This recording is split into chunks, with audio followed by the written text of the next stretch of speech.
Hello दोस्तों, आप सभी का स्वागत है हमारे यूट्यूब चैनल स्टडी विथ आयु। मैं आयुष कुमार आपका स्वागत करता हूं।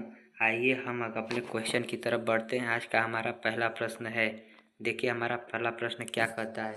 निम्न में से किस दर्पण के द्वारा प्रतिबिंब सदैव सीधा बनता है या प्रतीत होता है। ऑप्शन नंबर ए अवतल दर्पण, ऑप्शन नंबर बी उत्तल दर्पण, ऑप्शन नंबर सी समतल दर्पण, ऑप्शन नंबर डी समतल और उत्तल दर्पण दोनों।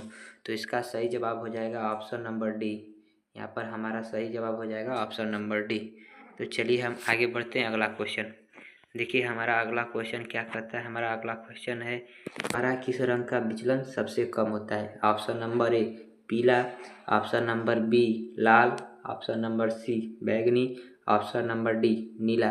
तो इसका सही जवाब हो जाएगा ऑप्शन नंबर बी लाल रंग का विचलन सबसे कम होता है। यहाँ पर चित्र में आप देख सकते हैं लाल रंग का विचलन सबसे कम व बैगनी रंग का विचलन सबसे अधिक हुआ है। चलिए हम अगले सवाल पर बढ़ते हैं। हमारा अगला सवाल देखिए है उत्तल लेंस के एफ तथा 2f के बीच स्थित वस्तु का प्रतिबिंब बनता है। ऑप्शन नंबर ए वास्तविक छोटा और उल्टा, ऑप्शन नंबर बी आभासी बड़ा और सीधा, ऑप्शन नंबर सी आभासी बड़ा और उल्टा, ऑप्शन नंबर डी वास्तविक बड़ा और उल्टा। तो इसका सही जवाब हो जाएगा ऑप्शन नंबर डी वास्तविक बड़ा और उल्टा। यदि हम उत्तल लेंस के सामने के किसी वस्तु को एफ तथा 2f के बीच रखें तो इसका प्रतिबिंब वास्तविक बड़ा और उल्टा बनता है। चलिए हम अगले क्वेश्चन की तरफ बढ़ते हैं। देखिए हमारा अगला क्वेश्चन क्या है। हमारा यहाँ पर अगला क्वेश्चन बोल रहा है कि सही मिलान करें, हमें सही मिलान करना है। देखिए सवाल है ओम मीटर। ओम मीटर का मात्रक यहाँ पर देखिए ओम मीटर का मात्रक होता है प्रतिरोध। अगला दिया है वाट। वाट मात्रक होता है विद्युत शक्ति का। कुलाम आवेश का मात्रक होता है तथा ओम प्रतिरोध का मात्रक होता है। चलिए हम अगले सवाल पढ़ते हैं। हमारा अगला सवाल देखिए क्या कहता है। हमारा देखिए अगला सवाल कहता है किसी धारावाही परिनालिका के भीतर चुंबकीय क्षेत्र होता है। ऑप्शन नंबर ए शून्य, ऑप्शन नंबर बी सामान्य, ऑप्शन नंबर सी सिरे पर बढ़ता है, ऑप्शन नंबर डी सिरों पर घटता है। तो इसका सही जवाब हो जाएगा ऑप्शन नंबर बी समान। किसी धारावाही परिनालिका के भीतर चुंबकीय क्षेत्र का मान समान होता है। चलिए हम अगले सवाल बढ़ते। देखिए हमारा अगला सवाल क्या है। हमारा अगला सवाल है देखिए निम्नलिखित में कौन समजातीय श्रेणी है। ऑप्शन नंबर ए CH4 तथा C2H6, option number B C2H6 तथा C2H5OH, ऑप्शन नंबर सी C2H4 तथा CH4, option number D CH4 तथा CH3COOH। तो इसका सही जवाब हो जाएगा ऑप्शन नंबर ए CH4 तथा C2H6। यह एल्केन श्रेणी में आएंगे दोनों। चलिए आगे बढ़ते हैं। अगला सवाल हमारा देखिए क्या कहता है। अगला सवाल है एथेनॉल में क्रियात्मक समूह है। Option number A COOH, option number B CO, option number C OH, option number D CHO। तो इसका सही जवाब हो जाएगा option number C OH ethanol का क्रियात्मक समूह है। यदि बात करें ऑप्शन नंबर ए COOH का तो यह कार्बोक्सिलिक समूह में आ जाएगा। ऑप्शन नंबर बी अगर इसके सामने डबल बॉन्ड होता तो यह कीटोन में आता, और CHO यह एल्डिहाइड का क्रियात्मक समूह है। और चलिए आगे बढ़ते हैं। अगला क्या कहता है। अगला है 1 बिलियन लाल लिटमस को नीला कर देता है। इस बिलियन का pH मान होगा। Option number A 2, option number B 3, option number C 5, option number D 8। तो इसका सही जवाब हो जाएगा ऑप्शन नंबर डी। यहाँ पर बात करा 1 बिलियन लाल लिटमस को, लाल यानी इसके लिए आप एक याद कर लीजिए अनिल, ठीक है। यहाँ पर अनिल और छलनी यानी अनिल से अम्ल नीले लिटमस को लाल कर देते हैं तथा क्षार लाल लिटमस को नीला कर देते हैं। चलिए आगे बढ़ते हैं। हमारा देखिए अगला सवाल क्या है। अगला सवाल कर रहा है CaOCl2 का प्रचलित नाम है। Option number A baking powder, option number B plaster of Paris, option number C bleaching powder, option number D धावन सोडा। तो इसका सही जवाब हो जाएगा option number C bleaching powder.